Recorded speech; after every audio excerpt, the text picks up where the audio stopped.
speaking coaches react. What about Halle Berry? Because as I remember, she gets quite emotional, so that might be interesting to take a look Okay, at. let's do Halle Berry. Yeah, Like emotional in a not in a like a giddy way, right. but as I remember, I haven't seen this clip in years. More serious way. Mm-hmm. Okay, Halle Berry wins Best Actress. This is in 2002, which is crazy to think that that's almost 20 years ago. All right. Good Lord. I know. Here we go.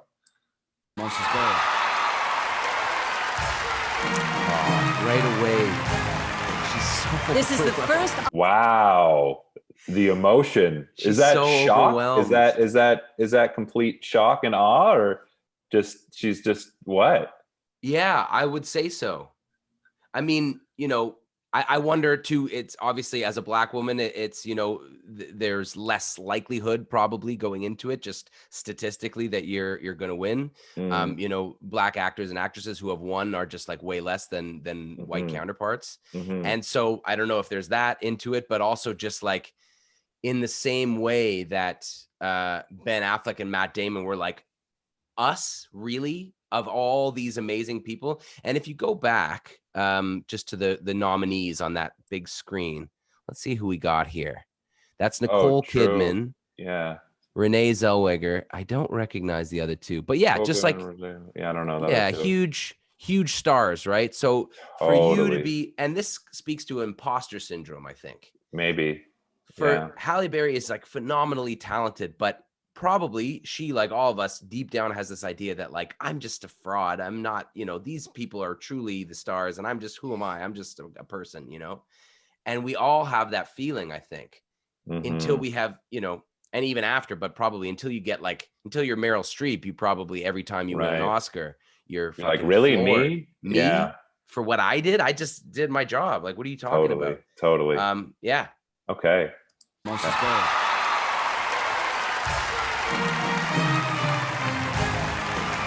This is the first Oscar for Halle Berry. She garnered rave reviews in 1999 for her Emmy award-winning performance. By the way, in the lead. Did you hear that announcer? Yeah, Emmy. That's all right. No one cares. No one cares. Everyone's focused on Halle. Yeah. Nobody cares. That woman's having. That's amazing. She's like just ecstatic. Yeah. And that's nice to see the emotion of the people around her who are clearly so happy for her too. Yeah. I was just thinking though, like all of them are actors. I'm sure it's very genuine, but sometimes I think like they are really good actors. So, but yeah, I'm sure I'll tell you at least my experience as an actor and sort of going to these award shows. And I've only been nominated for, I think, 2 awards ever. And they're like local Canadian theater awards. So definitely never anything serious or at this level. But, this kind of thing for validation, but also this understanding that like, I think what actors learn, what I learned from being a child actor is that you're always being watched in a fucked up way, or you could always be being watched. And I think that fucked me up as a kid because I performed a little too much. And instead of showing what emotion I actually had, I was like, okay, what is the correct emotion to display in this situation to be thought of the best way?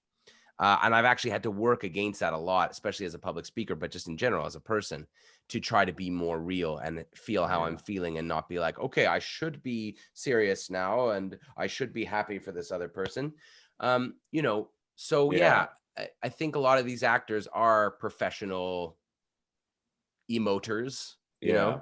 And so they're thinking, I should feel this emotion in this particular instance. I should feel joy. I should feel this. Yeah. So and all eyes are on me. So let me portray. Totally. I think actors have that, but I also think everybody does in some instances. Yeah. I agree. I'm definitely guilty. I feel that as well. So anyways, let's see Denzel. That's a Denzel. I think he's happy this time too. Yeah. Oh, yeah. He's the man. He's totally. He's not worried about anyone else's success or failures. No, I think he stays in his own lane.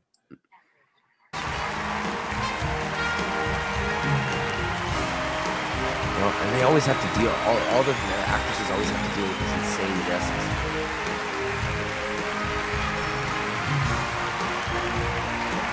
see the people who are nominated with her, they do seem genuinely happy for her. They do. Yeah, they really do.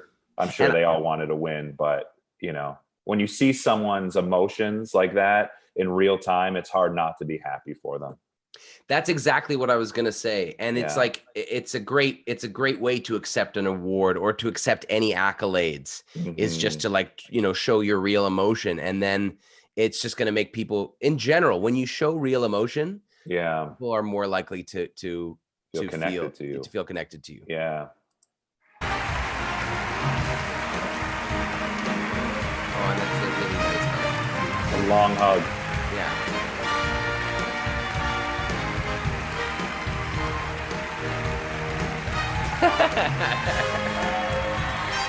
I'm sure that was genuine, but Renee Zellweger's head tilt was kind of like a classic fake happy thing where she's kind of like, you know, I'm sure it was genuine. I'm sure it was fine, but there's sometimes, you know, like, that's funny, man. Yeah. Look at her. She's beside herself. Yeah. That's wow. Her eyebrows. Look at her eyebrows. Yeah. Yeah. And her just her facial expression, everything. Wow. Yeah. Wow.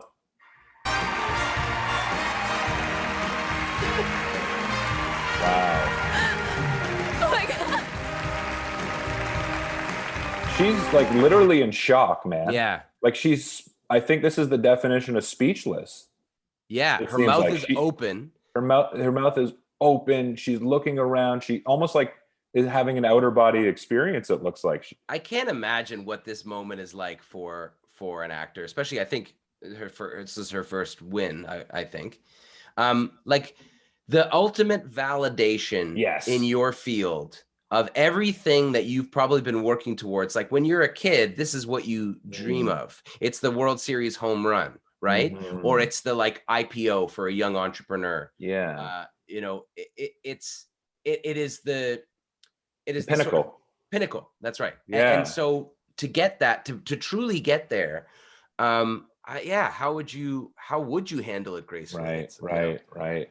It's amazing. And it's not like it's not graceful the way she's doing it, but it's real. So yeah, it's very real, and it's great to watch.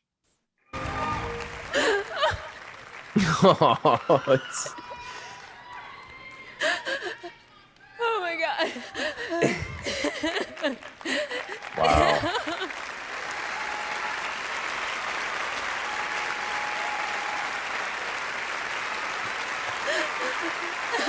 Do we think that's the husband? Seems like it. Yeah. It would be weird if it was just a random guy. Yeah, he's the one guy. Yeah, the one guy standing. Yes. Yes, Halle.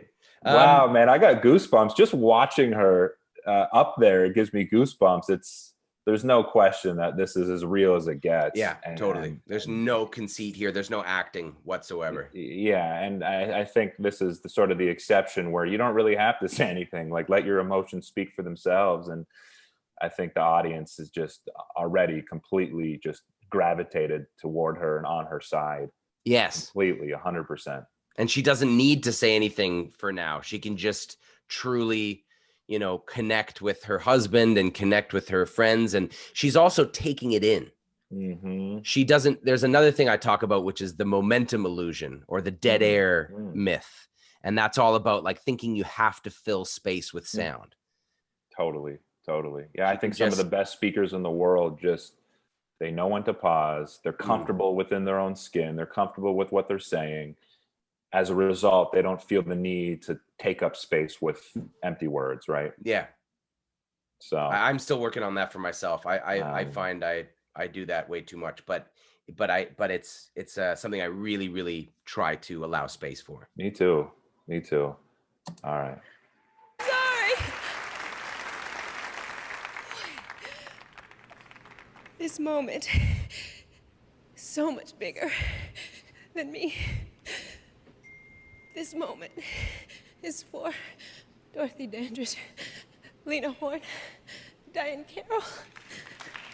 It's for the women that stand beside me, Jada Pinkett, Angela Bassett, Vivica Fox, and it's for every nameless, faceless woman of color that now has a chance because his door tonight has been opened. Wow. Yeah. It's everything to her. Everything to her. And like we said in the last reaction, and this is even bigger. This is bigger Yeah. than her. This is greater than her. Yeah. This is for, all the people she just mentioned. Wow.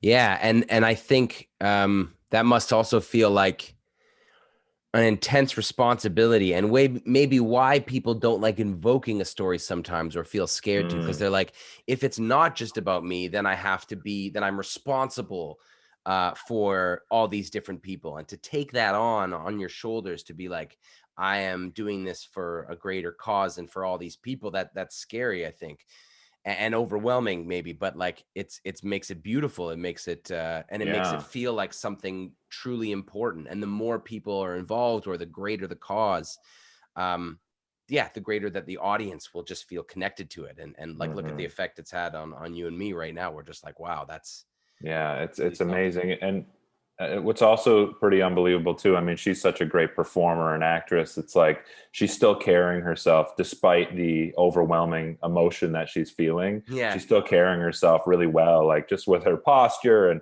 she's making sure to look around at everyone in the audience and keep everyone engaged, and just she's still, despite all the emotion that's going on. That training is in there. It's embedded, right? Yeah, that's right. So let's see here.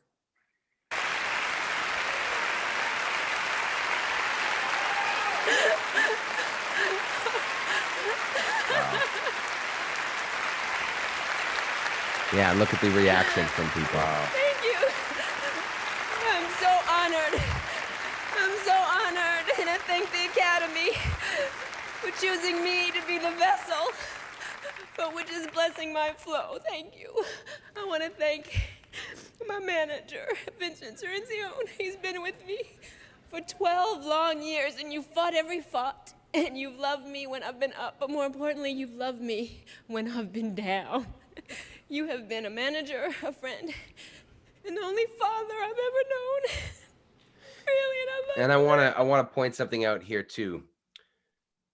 So this dude, he's sitting there and the camera's just like shoved in his face, right?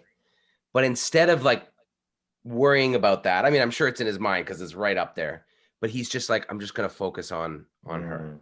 And there's the moment's stronger than any sort of outside. Yeah.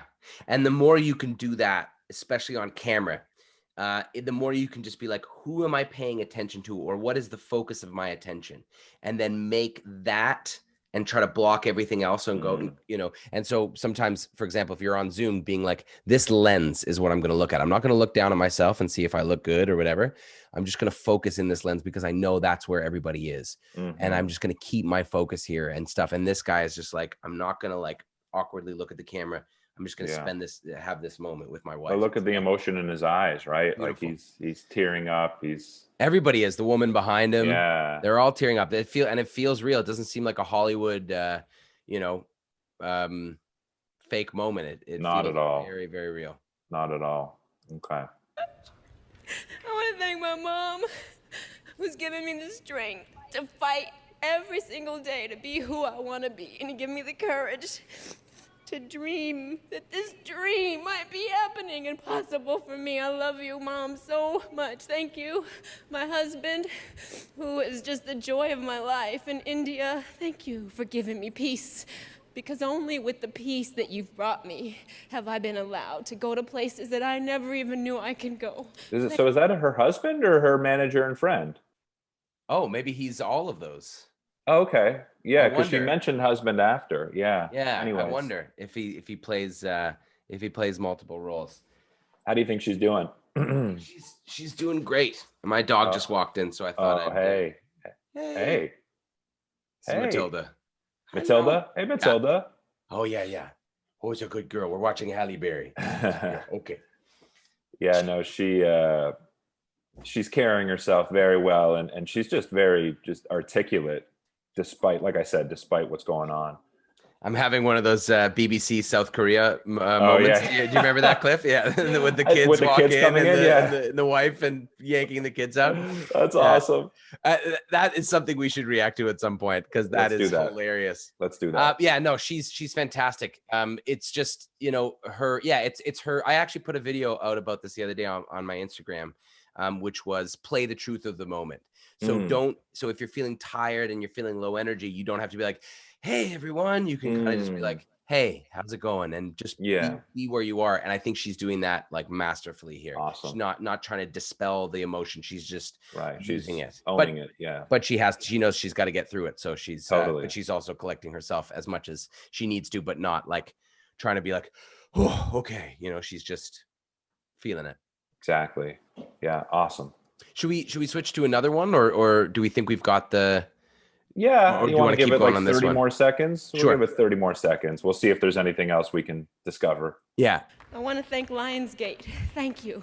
Mike Pasternak, Tom Ortenberg, for making sure everybody knew about this little tiny movie. Thank you for believing in me. Our director, Mark Forrester, you're genius. You're genius. By the way, totally fine to say in my opinion. Yeah, I agree. Everybody worries about it. I agree. It's real. People ask me about that a lot. Yeah. It is real. It is real, because if you want to sound conversational, which I think is the goal, you're not going to memorize word for word an entire script. If you focus on memorizing every single word perfectly, it's going to come across as sounding a little more robotic. So I tell people, like, know what the main things that you want to say are, the main stories, the main messages. And if they come out different from time to time, that's okay. Yeah. And when you do that, you're probably going to say once or twice. And yeah. As long as you said this before, like, as long as you know your stuff, as long as you come with that emotion and that belief and that excitement, then your audience will forgive you for an here and there. Totally. Really, unless it becomes an every other sentence or every sentence, then if it's too much, then it becomes about. Distracting, and then it becomes a pattern. And human beings are pattern seeking creatures. If we notice a pattern, we glom onto it. And that's the same too, also as speaking inflections or patterns. So for example, even if you have a really great sort of inflection in your voice and it moves in a great way, if you get stuck in a pattern where you're like, okay, and we're going to do this and that, and then we're going to go here and there, like people can become will monotonous in its own way. Yeah. Right. So this movie making experience was magical for me because of you. You believed in me, you trusted me, and you gently guided me to very scary places. Thank you. I want to thank Ivana Chubbuck. I could have never figured out who the heck this lady was without you. I love you. Thank you. I want to thank Lee Daniels. That's Nicole Kidman before, right? Yeah. She scares me still. Like, I think it's because of a couple roles I've seen her in where she's scary, man. Yeah. Like, she's great. If you go back to her face, I think we can analyze why. I could have never figured out who the heck this lady was without you. I love you. Thank you. So there's it's the eyebrow, the outside of the right eyebrow. If you notice that. Is that what it looks is? like that's to me. The upturn, it's the downturned eyebrow in the middle, and then the upturned eyebrow at the side. And it almost looks right now as if she's deciding whether or not to like hunt something. It almost looks like a cat sizing up a mouse. Like there's something. And the funny thing about this is that it could be totally not what she's actually feeling inside. But this it speaks to how crazy, communication important it is. It doesn't look right now like she's happy for her. Very possibly. Notice when the camera goes on her, she flips her expression a second later. Look, right? Then the smile comes. Yeah. Then the smile comes. But so I wonder if that was feigned. It doesn't meet the eyes. We'll see. Yeah. So, and sometimes we can overanalyze it and say, you know what? Maybe it's just what their resting face looks like, right? Totally. So and that's important to remember as a speaker. If you look out in the audience, you see someone looking like this, it doesn't mean they hate your speech. It could just be their listening face. Exactly. And it could have nothing to do. But that's if you're the listener, remember too that like your face can tell a story without you meaning to. Yeah, exactly. Yeah. Exactly. Do you tell people like how to, when you give people tips on listening skills, do you say like you should be Raise your eyebrows. Raise your eyebrows? Okay. It's a Because simple that's a sign one. of familiarity. Well, because it's a sign of openness and also like I'm engaged. And because too often when the eyebrows are down or even furrowed, it like can, that. it can just, it can, you know, it can communicate like I'm not liking what you're saying and I'm not open to it. And I'm guilty of this more than anyone. I cross my arms a lot and I do this when I listen. I've seen videos of myself doing this. But I think in general, if you can, to just remind yourself that if somebody's talking to you, just raise your eyebrows and keep your arms and chest open. It just it's gonna make them feel a little more interesting. Interesting. Yeah. Okay. Should we move on? Should we do one more? Yeah, let's do one more. Cool. Let's do one more.